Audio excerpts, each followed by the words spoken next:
Hello, everyone, and welcome back to another super cool radio interview. I'm your host, Matthew Thomas. Thank you so much for tuning in. I have an incredible guest who I'm super excited to have on the podcast. He's an awesome musician and violinist, known for bands such as Joe Deninzon and The Stratospheerius and Kansas. Please welcome Joe Deninzon. How you doing, everyone? Great to be here. Thanks for having me, Matt. Of course. It's awesome to chat with you. I know, obviously, you've been very busy with everything you have going on. So I'm excited to have you on the podcast and chat music with you. It's great to be here. And I thank you for having me. And I look forward to the conversation. As am I. So before we really dive into everything, because obviously with everything you have going on, you've been very busy, as I mentioned. But I got a fun music-related question that I'm curious for you with your background and your craftsmanship in music. So I'm curious, if you could have dinner with any two musicians throughout history, who would you pick? Frank Zappa and Dmitri Shostakovich. That is a very interesting dinner conversation. I mean, there's so many, but those are the first two people that popped in my head. But I'd have to act as the translator, I think, between Zappa and Shostakovich. But that's okay.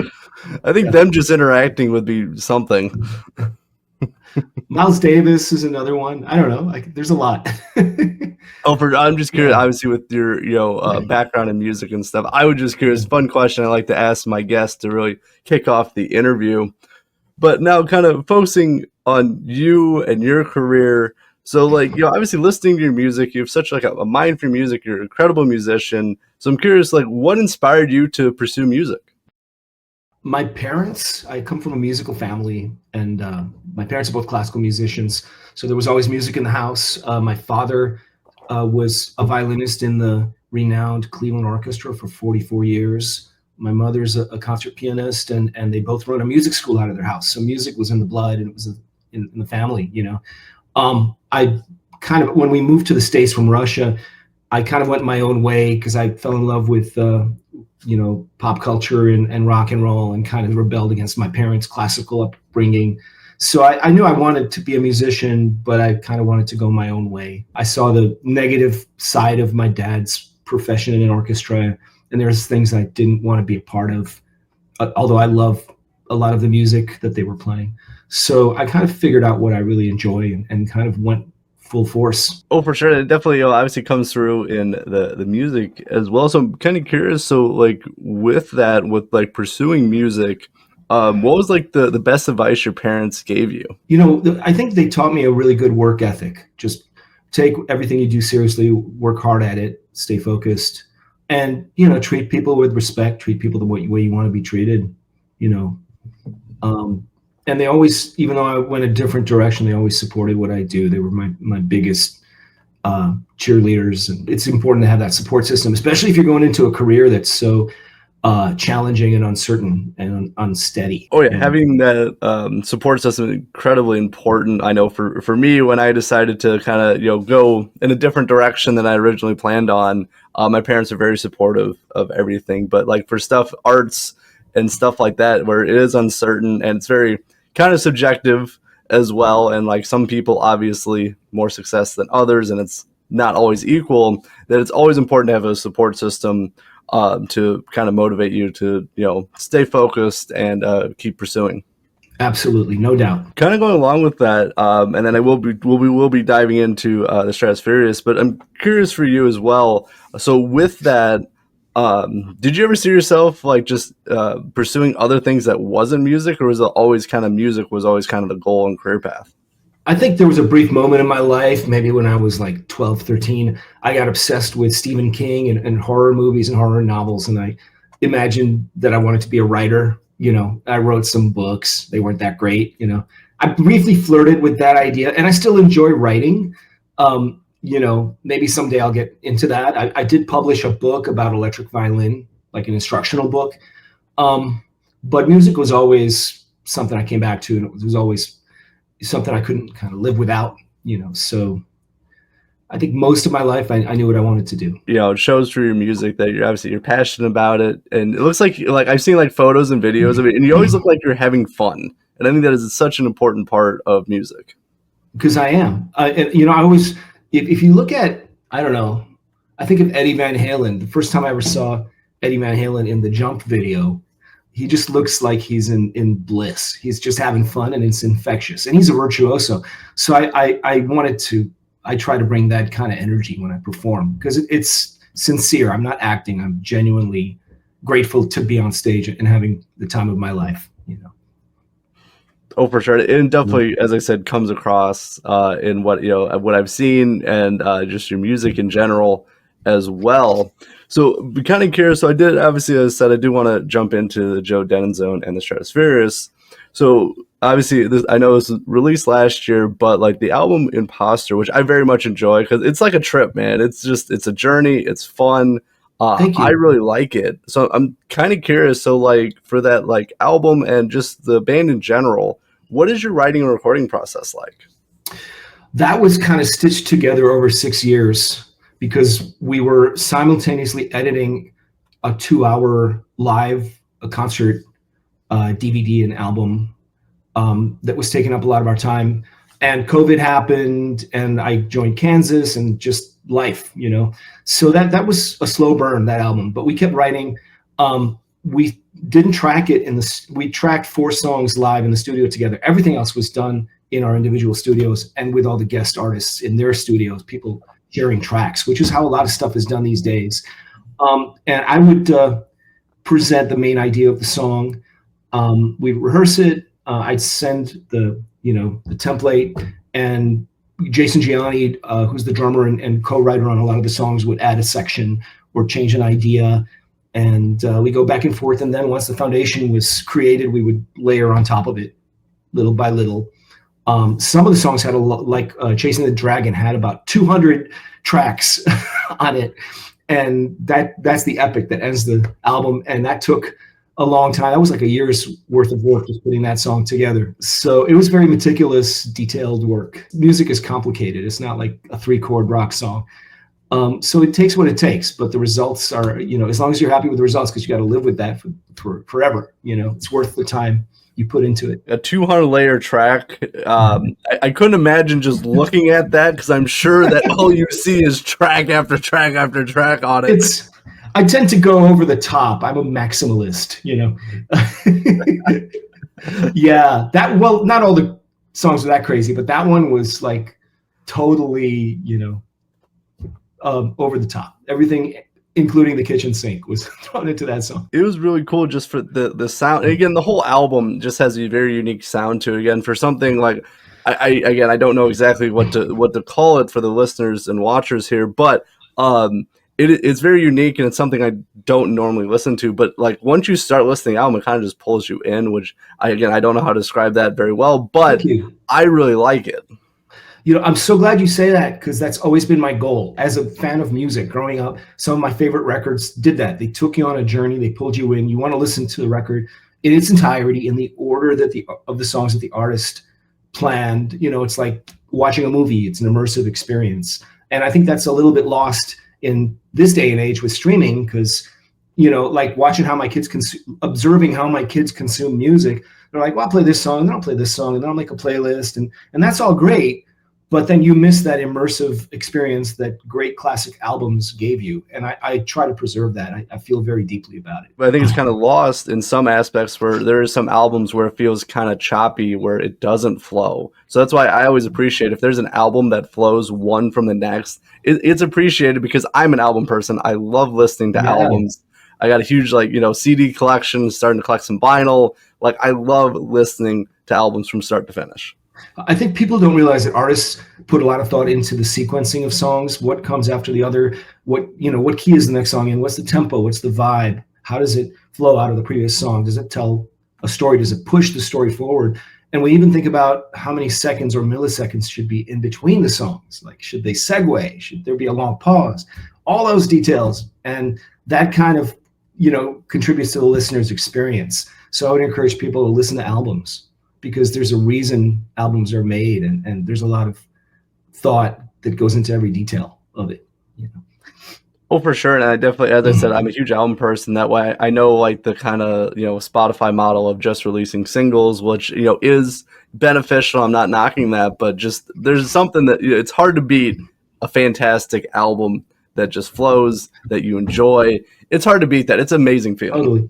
And up until recently, I think the default setting on Spotify was random. So if a new album came out, you would press play, and it would just, the songs would automatically be in random order. And then I think it was Adele that reached out to the powers that be and, criticized them for that and made them change it to sequential format. I mean, you can listen to things on random mode if you want to, but that shouldn't be the default setting on streaming services, I agree. Unless the listener wants it that way, like, yeah, start to finish, that's the only proper way to listen to an album. Yeah, it's like watching a movie with all the scenes out of order, It would be very confusing, doesn't make any sense. So yeah, exactly. I'm glad Adele, was instrumental in making that happen, because that's what I listen. I listen to Spotify, and I very much appreciate the change. All right, so now I kind of did want to talk about, so kind of going back to the album just a little bit. So you said this was a 6-year process for Imposter. So I'm kind of curious, was this a more unique experience compared to previous albums?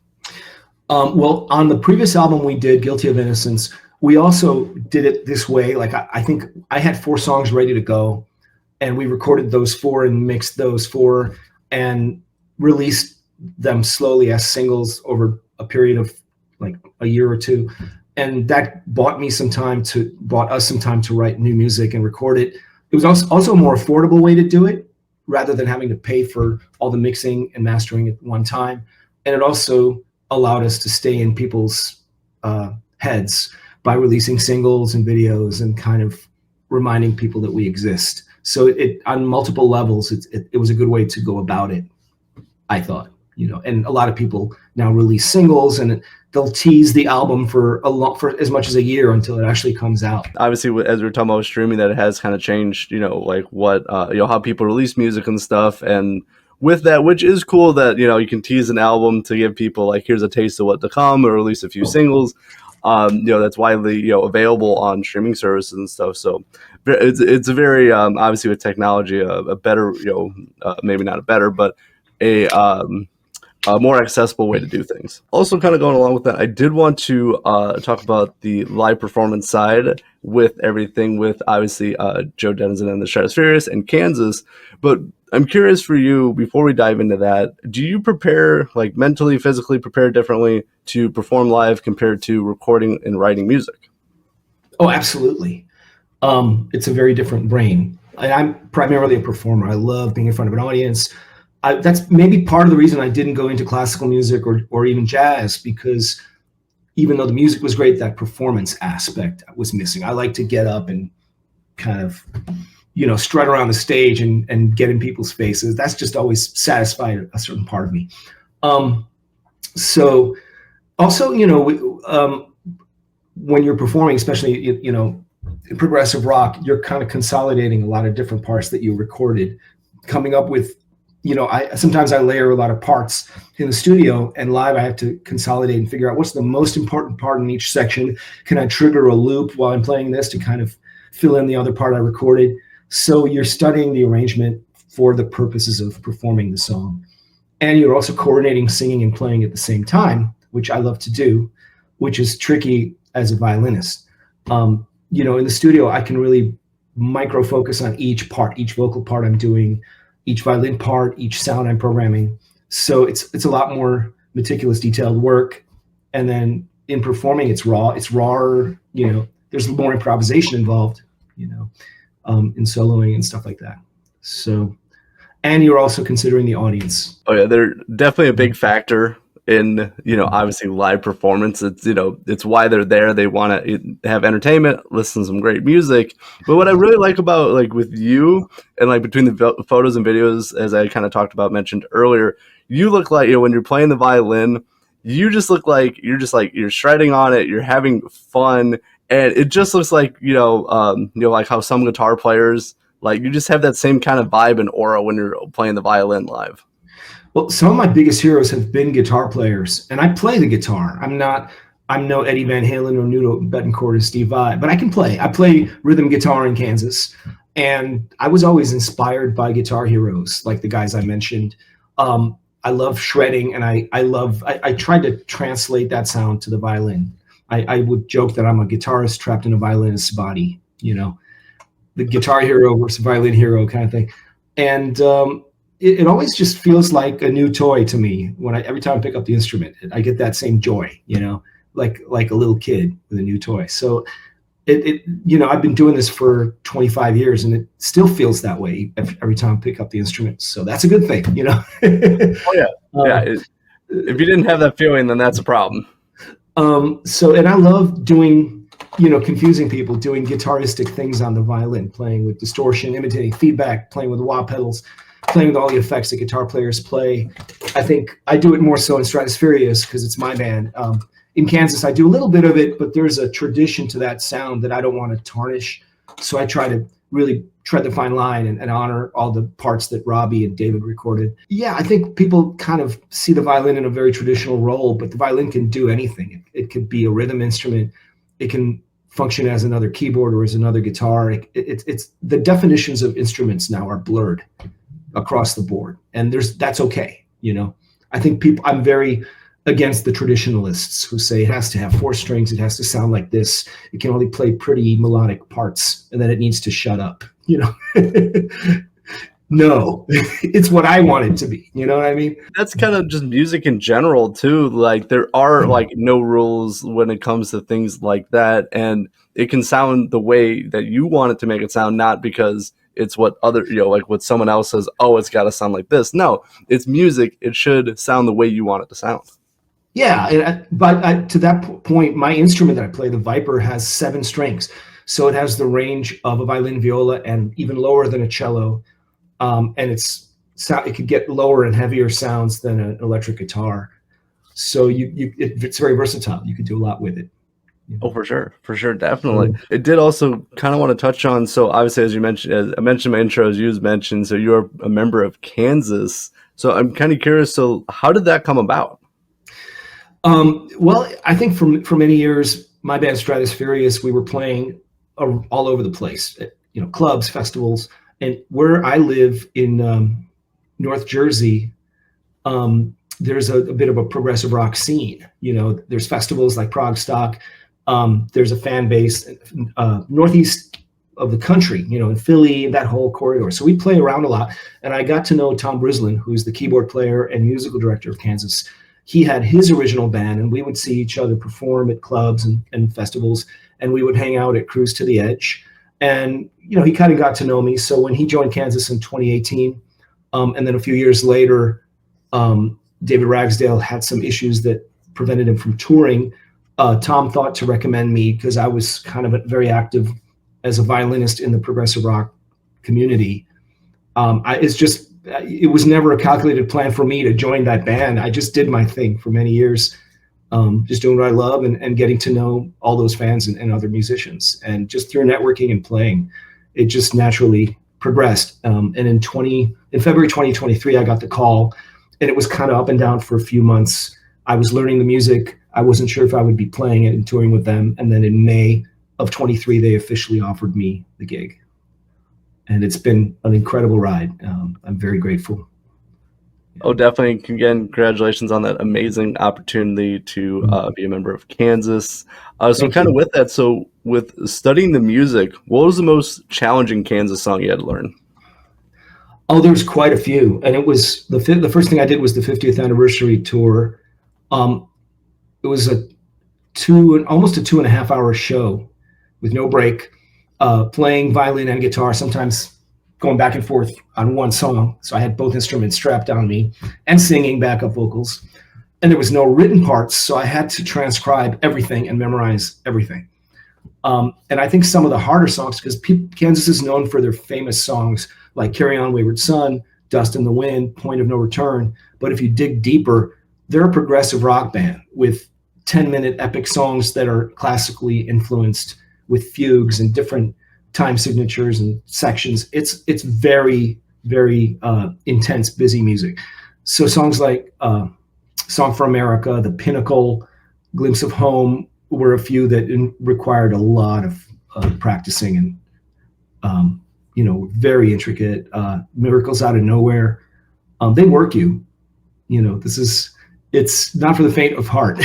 And that's what I love about the music.